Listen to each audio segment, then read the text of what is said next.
Smoky টি কার কার favourite comment করেন তো। আমার মতন যারা টি লাভার্স আছেন তারা অবশ্যই different types of T explore করতে পছন্দ করেন।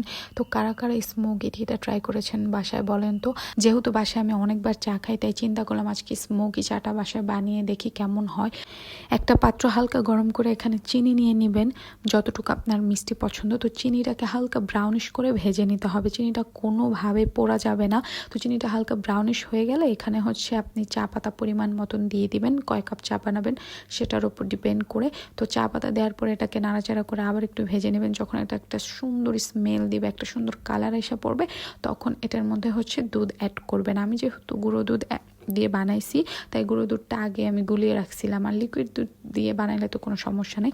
তারপর হচ্ছে এটা সুন্দর মতো এরকম জাল দিবেন। কি সুন্দর করে বলক আসতেছে, তাই না? দুধ চায়ের মেন ফ্যাক্ট হচ্ছে কিন্তু জাল দেয়। আপনি চাটাকে যত বেশি জাল দিবেন চাটা তত বেশি স্ট্রং হবে, তত বেশি খেতে আপনার ভালো লাগবে।